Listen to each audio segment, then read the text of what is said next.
ఒక్కటంటే ఒక్కటి కూడా విభజన హామీలలో నెరవేర్చుకోలేకపోయాము అంటే మరి ఇది ఎంపీల ఫెయిలియర్ కాకపోతే ఏమిటి అని అడుగుతున్నాం.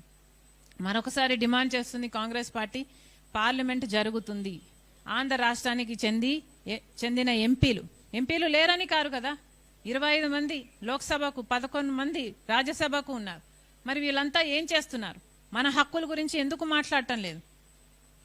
ఏ పార్టీకి ఆ పార్టీ వాళ్ళ ప్రయోజనాలు చూసుకుంటున్నారు. మరి ప్రజల గురించి ఎవరు మాట్లాడతారు? పార్లమెంటులో కూడా మాట్లాడలేకపోతే మిమ్మల్ని పార్లమెంటేరియన్స్గా ఎందుకు చేసినట్టు? ఒకసారి మీరు ప్రశ్నించుకోవాల్సిన అవసరం ఉంది. దయచేసి అందరు ఎంపీలను డిమాండ్ చేస్తున్నాం, అన్ని పార్టీలకు చెందిన ఎంపీలను డిమాండ్ చేస్తున్నాం. ప్రత్యేక హోదాతో సహా విభజన హామీలలో మనకిచ్చిన హామీలు అన్నీ కూడా నెరవేర్చుకోవాల్సిన అవసరం ఉంది. ఈ బాధ్యత పూర్తిగా ఎంపీల మీదనే ఉంది. దయచేసి ఇప్పటికైనా కళ్ళు తెరవండి. ఆంధ్ర రాష్ట్ర ప్రజల పక్షాన మాట్లాడండి, నిలదీయండి. అవసరమైతే తాడో పేడో తేల్చుకోండి, అవసరమైతే సభను స్తంభింపజేయండి.